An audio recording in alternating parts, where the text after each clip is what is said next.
everybody, and welcome back to the Mystical Realms podcast with me, Laura Daligan. I hope you're really well, enjoying your week and enjoying my podcast so far. This week in the podcast, I want to introduce another subject, another topic to our conversation. So far in the last 3 weeks, we've looked at the in-between places of mystical experience. We've looked at the sacred land of Glastonbury, and we've looked at trees and the spiritual and folkloric energy of trees. These are all huge topics and they're all going to be revisited.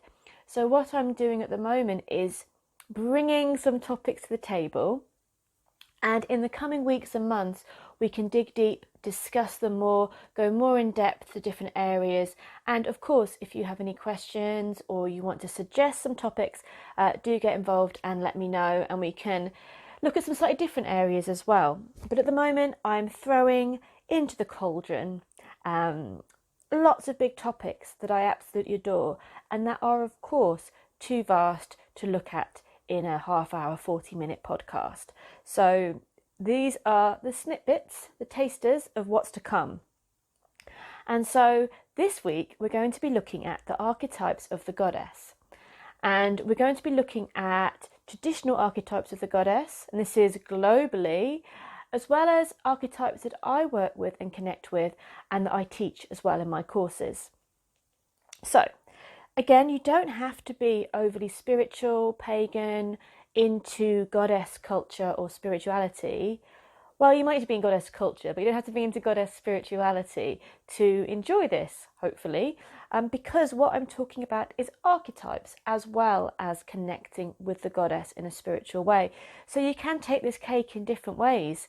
I just distracted myself with cake, but let's come back. You can take this in different ways. You can enjoy it for a philosophical look at our own unconscious, emotional and psychic makeup and the archetypes that really resonate with us and make us tick. Or you can look at this as a pagan, as someone who connects with the goddess, who worships the goddess, or who has deities that they are really drawn to, connected to, and maybe feel they have a personal relationship to. Again, this topic is ancient. This topic goes back as far as humanity goes back. It goes back thousands and thousands and thousands of years. And so to try and sum up experience of humankind for 70,000, 60,000 years is ridiculous. But what I can do in this is bring my discoveries, my findings and my feelings about these archetypes and ideas, and we can see which roots seem right for us and see which energies we can connect with. So traditionally I'm looking at a modern paganism simply because that is my background, and also in our culture, in the Western world, in the UK, we have no real ongoing lineage of goddess culture. It's not something that we can go, really, that my grandma or great-grandma told me about, which would be very different from maybe a few hundred or even a few thousand years ago. There would have been an ongoing lineage of the stories, the myths and the tales and the knowings of the sacred places connected to the goddess. But we do have to do a little bit of tying up some strings and finding our way, as well as tuning into our own intuition and our own power to find our own connection to the sacred feminine and the sacred masculine too. I am for sure going to be doing a podcast on the sacred masculine and on the god in paganism and in folklore and cultures all over the world. But that's not for this week. So I'm not ignoring the male part of things. I'm just saying that's going to be for another week. And also this podcast is for men too, because I've taught goddess courses in the past and in the future, and I've had men take part in this and got so much from it. So basically this is saying that there is masculine and feminine in all of us. We all have the seeds of our opposites within us, and that's beautiful and brilliant. And it really does do as well to find the balance of connecting with both, both aspects, to balance the within as well as balance the without. So as I was saying, it's another Laura sidetrack going off onto a different topic. There is no hopefully, maybe in your culture there is. I really hope so. The more people I would find that have an ongoing, continuing spiritual lineage to connect with some divine feminine, the goddess, and even, that just your own ancestral roots is really a blessing. But here and at this time, it's all being rediscovered, and it has been being rediscovered realistically since about the 60s, because obviously the witchcraft law was repealed in the 50s. So repealed, should be both really, shouldn't it? In the 50s. And it wasn't until the 60s that people really openly experimenting and discovering and reconnecting with goddess culture and goddess spirituality. So it's been for the last 40 years or so that 50 said, oh no, time's gone by, it's more than 40 years, isn't it? That's more like 60 years, Laura.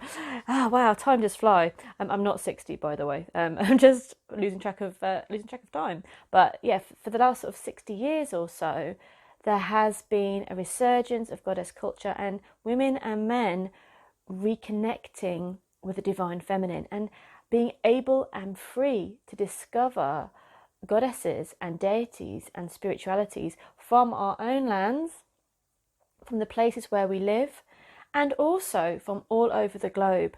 It is lucky at this time that we can discover so much about other cultures and their spiritual paths, and that each culture and each mythology and each spirituality has their own family tree of deities or family trees of deities, have their own stories, have their own specific ways that connect with the land where they are, with the weather, with the how they farm and where their food comes from when the rain comes. They have specific stories and energies about the deities that they're working with and they connect with. And even though we have cultures like the ancient Egyptians with their fiery cat goddesses, Sekhmet, etc. I love Sekhmet, I love Bast, I love all of them. And then we can have the rainforest deities of Ixchel, of the rains and the purity of the water. And we can then have, all over the globe, obviously you can go to any culture of the world with totally different ecosystems, geography and culture, and find deities, goddesses, archetypes that fit within the specific world people are living in. But there are a lot of similarities. So even though people grow up and live in different places and the myths grow around their experiences and their ancestors' stories, they are very similar world over. There is often a great mother goddess. There is often a lunar goddess. There is often a goddess that represents childbirth or, childhood and the maiden energy. And there is often a crone goddess. There's often a wise old woman who can be slightly scary or who can give you great wisdom. In modern paganism, generally what is worked with is a triple goddess. And you see that in a lot of paintings, in sculptures, in carvings from Roman times, and previously in Celtic drawings as well. Triple is a huge number and a huge energy in spirituality. So you'll find the number 3 and the number 9 in a lot of myths and spirituality all over the world, because these numbers are very important and relevant to the goddess and of life and of death. So 3s and 9s particularly are very popular is the right word, but common numbers which connect with deities, with beings. So 3 and multiples of 3. You can say that this is life, death and rebirth, perhaps. And these triple deities, how we see them now, are reflected in the phases of the moon. So you have the new moon, the crescent of the new moon, which represents and goes towards the maiden aspect of the goddess, the virgin, the youth, the wild huntress sometimes. We'll come back to the different archetypes in a second. We have the maiden for the crescent part of the moon. And you have the full moon, which is, of course, the Great Mother. The full moon represents fulfilment, represents pregnancy, fullness, all the things that bring life and abundance and life coming into its full fruition. So a lot of mother goddesses around the world, of course, are linked to the full moon. And then you have the waning moon. So this is obviously when the moon is getting smaller. And the waning moon will be obviously ebbs and flows linked to the crone aspect of the goddess, the aspect of life which is becoming darker, becoming older, coming to the end of an era, an end of the cycle, that contains with it all the wisdom of the maiden and all the fullness and ripeness of the mother, and has all of that, those stories to tell. And this is the crone, is the powerful crone, and is almost liminal because ready to go into that next phase. And I always feel, I'm kind of jumping ahead here, but going to the crone, I always feel she has a great sense of humour, you know, because she stopped taking life so seriously, because there's no point in taking life so seriously. You know, when you're a maiden, there's so much to do, you know, you've got to be attractive and you've got to, you know, life is so important, the things you do are so important, and you've got to make your mark on the world, and you need to know who you are and what you're doing. And you get to the mother and, you know, you've been through all of that, but now you have a child to look after, and now your responsibilities are very, very strong, and doing the right thing and doing it well seems important, you know, to have the fruitful harvest. And then you have the crone who's been there and done that and has that, just the cackle. You know, the witch has a cackle for a reason, because the crone has a wicked, awesome sense of humour, because when you've passed all of that, you're kind of past, you see through the veil. And the crone sees through the veil and sees into the glorious comedy of life in its tragedies as well. But all of these things loosen the threads on taking life quite so seriously. And so there we have the three most known aspects of the goddess.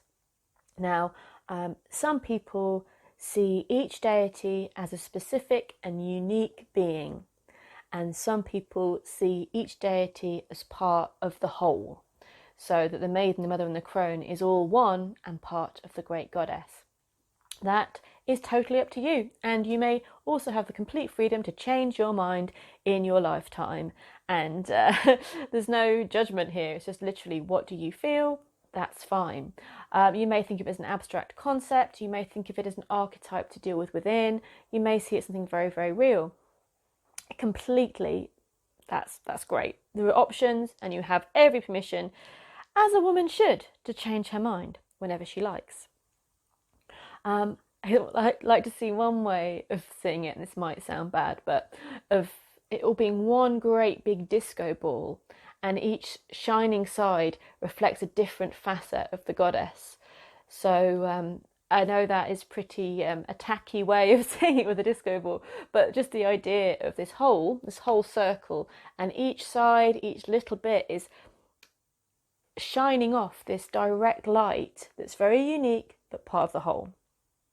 Anyway, so there's three archetypes, and I think that's wonderful. And I am not the only person who thinks it's wonderful, and there feels to be something personally lacking for your own story, because this is not just about the stories of the ancestors. It is the stories of the ancestors, and that's hugely important. But this is about finding a narrative that works with you in your life at this time, and that works with you maybe different areas of your life as well.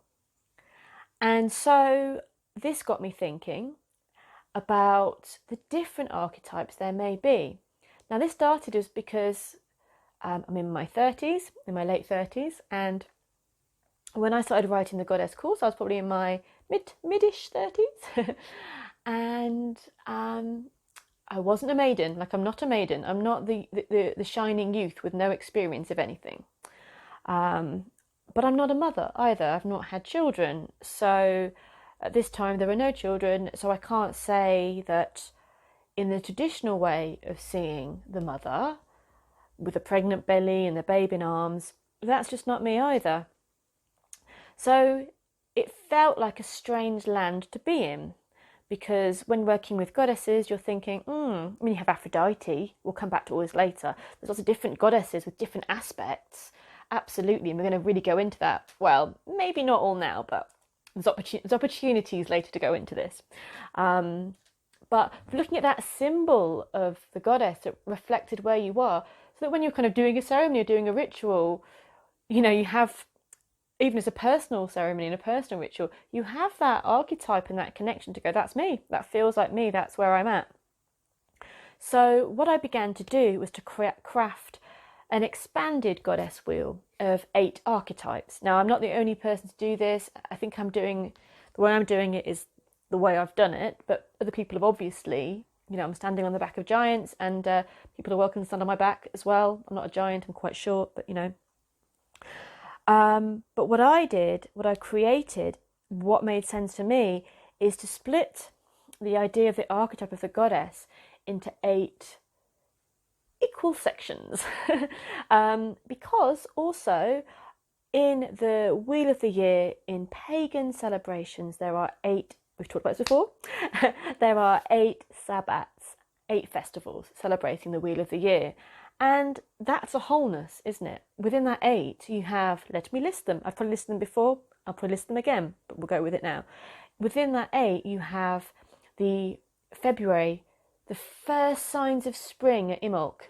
So Imbolc is the first one, even though we're very much still in the winter time at that time. It's that fresh, crisp changing of light when we turn towards spring.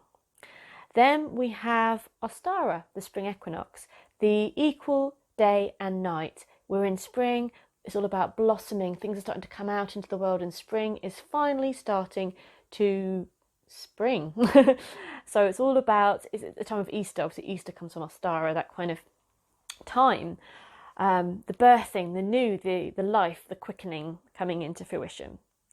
And then we have on May the 1st, Beltane, Beltane, and that is the fecundity. I like using that word, I might use it again. Fecundity, the fertility of the lady and the lord, the goddess and the god. It's sexy time, basically. Beltane is sexy time, and it's reflected in nature, and it's the rising of the sap, it's the greening, it's life coming into its full blossom and bloom, the roses coming out, and everything just being so green in the land, the hawthorn tree blossoming, so much at that time of year. Summer solstice is where we're heading towards now, which is the longest day and the shortest night, and so it's when the sun is at its zenith. So we have the longest day, the most light, and even though it may not be the warmest part of the year quite, it's really the strongest part of the sun. It's the longest day, and the sun does begin to lose its power a little bit after the summer solstice.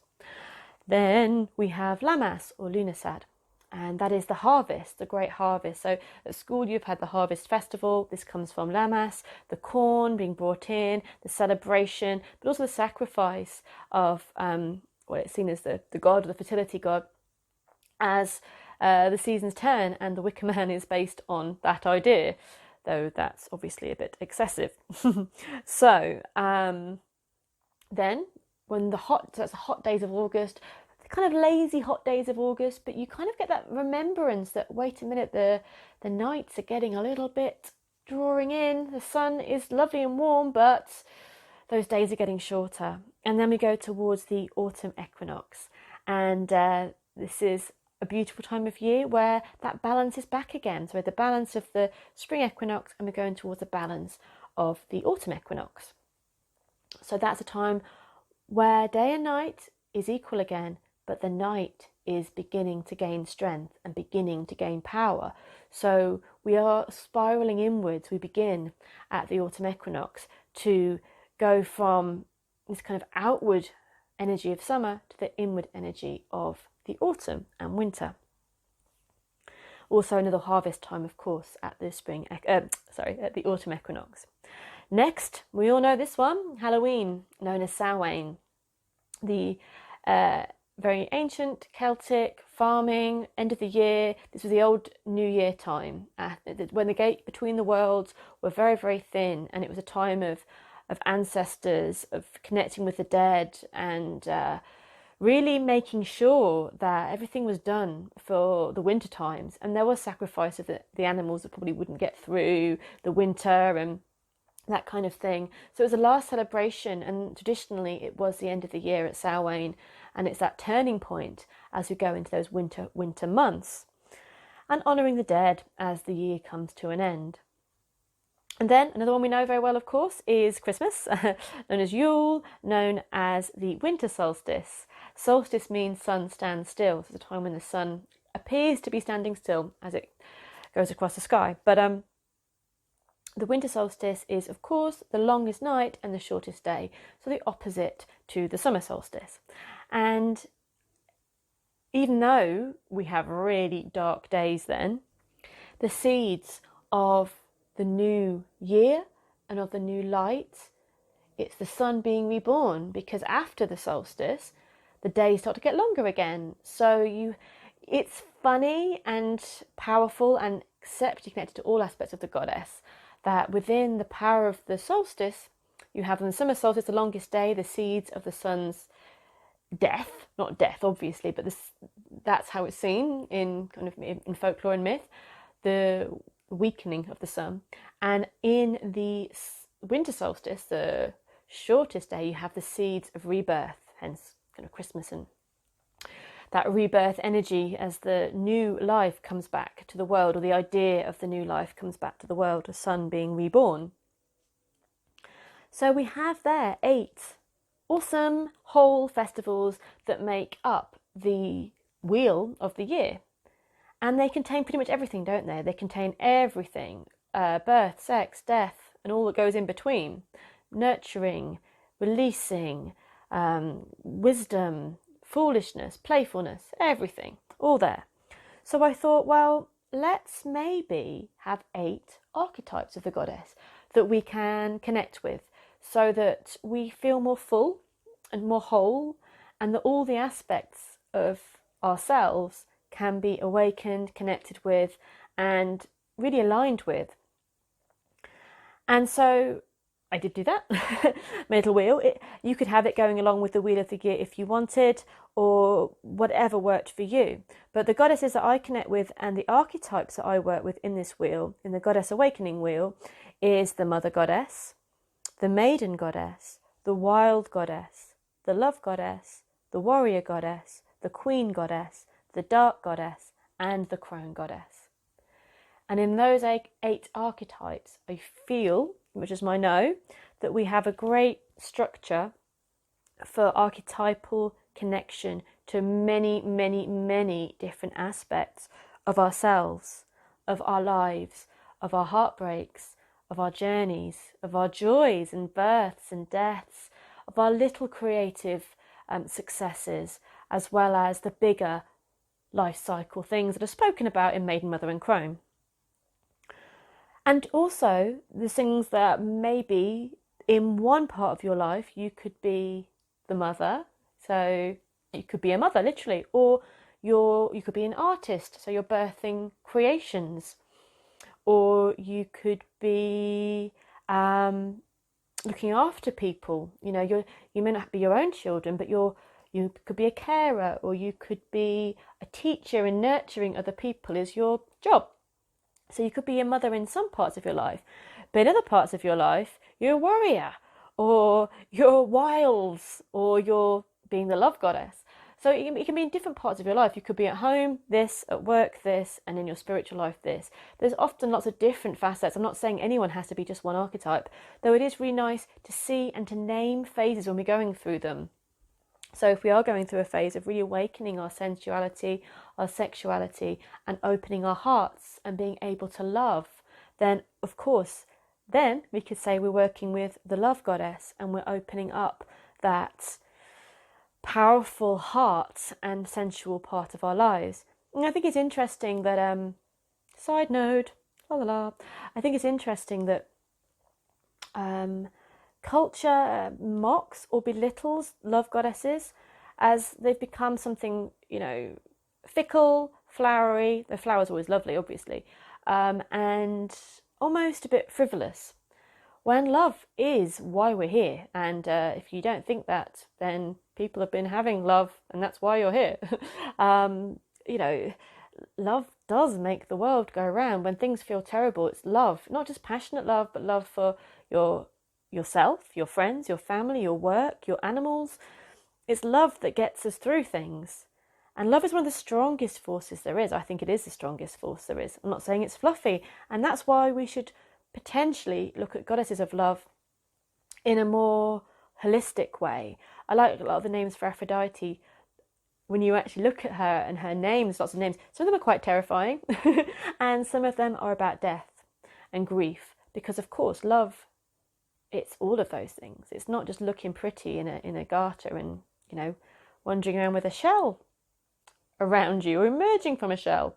That's what I do every day. But apart from that, so there are just different archetypes that I want to put punctuation on, that I want people to really feel and integrate with themselves. And again, this doesn't have to be a huge spiritual journey you're going on to believe necessarily the stories. I mean, for me, it's a spiritual journey. It's both. It's a psychological healing and a spiritual journey. But you can take any slice of that pie. I'm obviously hungry, aren't I? Talking about cakes and pie. And you can take any slices of that pie and just go, this is how I want to work with these energies. Because that's what archetypes are. They're resonating with our unconscious, with our psyche, with our deep places. So when we see an archetype in a film, like the Fool, we'll know, wait a minute, this is an innocent new person in the story and they're about to go on a journey. When we see the old man, like Obi-Wan Kenobi in Star Wars, we know that's the wise man that's going to give sage advice. As in, when we see Gandalf, we know the same. So archetypes speak to us without the need for anyone to speak to us, because we get it, we feel it in our bones, in our blood, in our soul. So this is what we do with these archetypes. When I say the words mother goddess, wild goddess, dark goddess, queen goddess, they will have images for you. You will have images in your mind about them. They could be symbols, colours, a specific person, it doesn't really matter. You will have a reaction to those archetypes because they're kind of ingrained in our consciousness. And maybe because some of them aren't well explored in our culture, it may take a little bit of time to develop that archetype. But that's great. Having that blank canvas and just a little bit of a feeling when we hear about something is a really nice place to start. So these archetypes can offer us sage advice and wisdom no matter what stage we're in.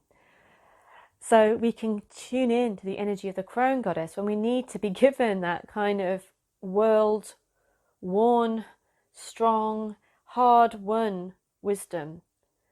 When we need to know that liminal truth, that deep truth that's come through a lifetime of learning and crying and laughing and winning.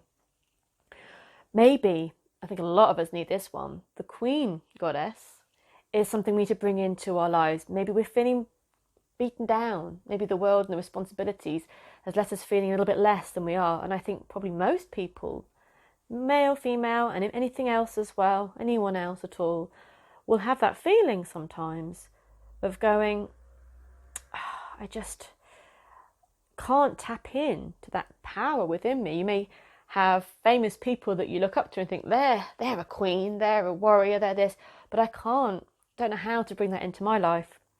And so working with the archetype of the Queen goddess will help you take no shit and to walk, even if you're walking in the supermarket, down the frozen food aisle, like you're walking down the Nile, not that you'd walk down the Nile unless you're walking on water, but you know what I mean, that you're like you were regal, like you were this goddess who should be acknowledged and revered, and feeling that is really important, I think.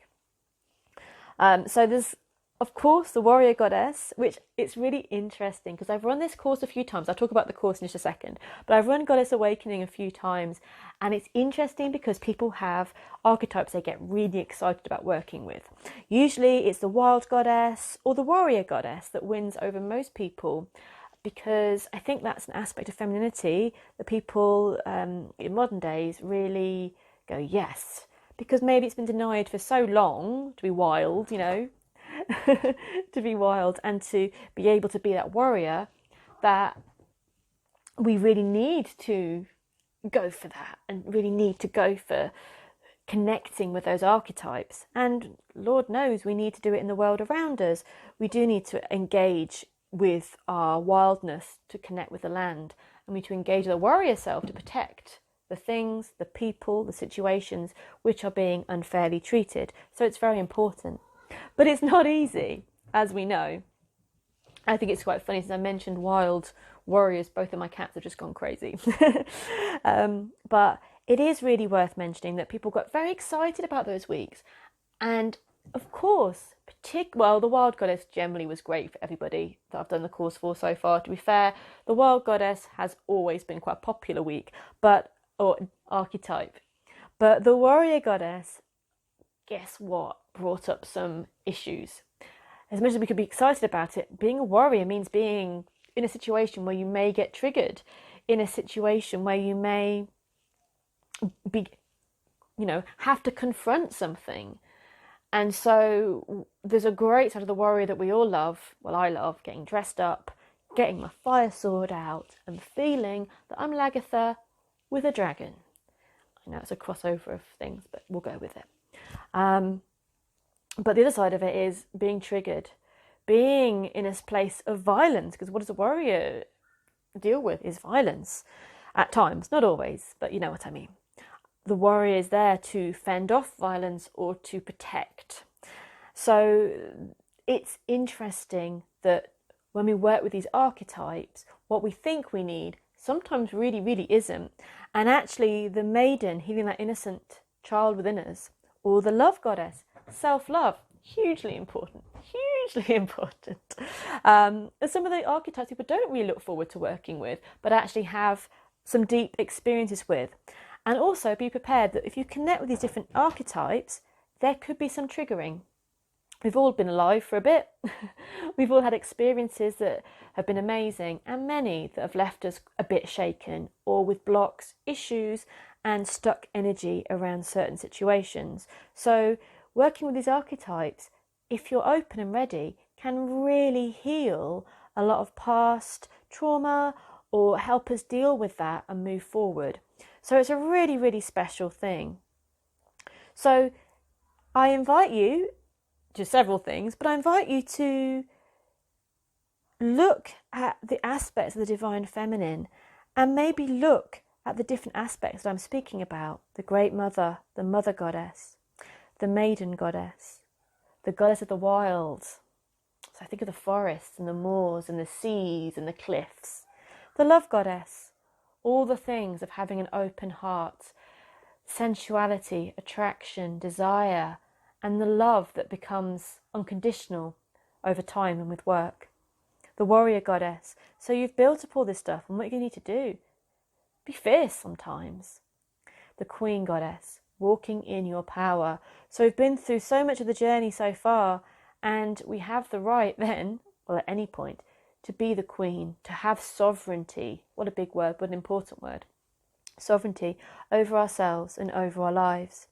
And then the Dark Goddess. Now, we haven't spoken much about the Dark Goddess. She's the mystery, the dark, the challenger, the huge challenger, the one that often throws us into some pit so that we deal with the stuff that we've been putting under the carpet forever and ever and ever.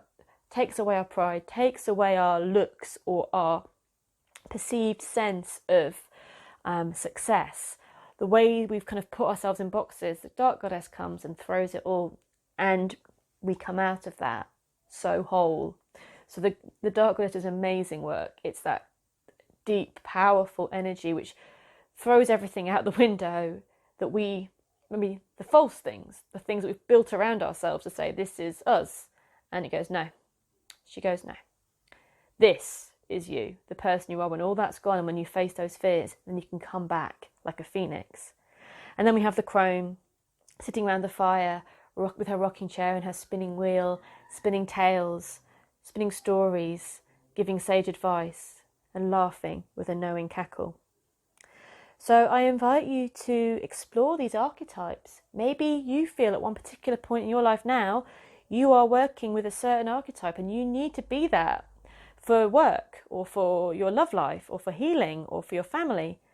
And maybe you can actually look into the stories of some of the goddesses and find some advice, find a mentor in these goddesses, these archetypes. Find a supporter, find someone that you can actually connect with that energy. And if you're so inclined, you can do ritual and ceremony to connect with them more and do practical things to commune with these energies, archetypes and deities.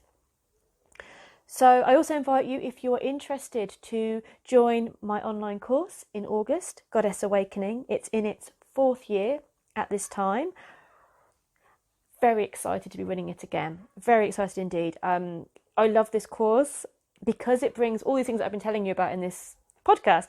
It brings the empowerment and the wisdom and the knowledge and the healing of all these archetypes. So we walk for 8 weeks with these archetypes and we learn about them and we learn about us. So I want to kind of finish with this quote from Eric Newman. And it says, "The great goddess is the incarnation of the feminine self that unfolds in the history of mankind, as in the history of every individual woman. Its reality determines individual as well as collective life." And that for me is kind of it. That's it. That's what we're doing. We're looking at initiating and connecting with each aspect of these great archetypes and weaving that wisdom and that ancient knowing into the stories of our own lives. So I invite you to join us on this course. Find me on my website, LauraRedWitch.com. But if you don't feel drawn, don't worry. This podcast, I hope, has inspired you to look into different archetypes, different goddesses, different energies, maybe to reflect upon where you are on your journey at this time and what energy do you feel you could work with to heal, to move forward and to feel more balanced at this time. So thank you for listening, guys. I'd really love you to come and join me on Goddess Awakening. We start on August the 5th. You can enroll and find out more information on my website, and we have early bird booking discount until the end of June. So you get a lot for, it's £80 at the moment, I think. I can't remember what I price things at half the time. You get a lot. You get videos, you get meditations every week, and you get a lot of gorgeous, glorious PDF documents with some beautiful illustrations and artwork of these archetypes for you to work with and connect with. So thank you so much for listening. I'm wishing you a really great week. And thank you for staying with my podcast. It's going to grow and grow, I hope. I've got loads of ideas and we're going to be revisiting all these areas and more in the coming weeks and months. Have fun, take care, and I'll talk to you all soon. Bye.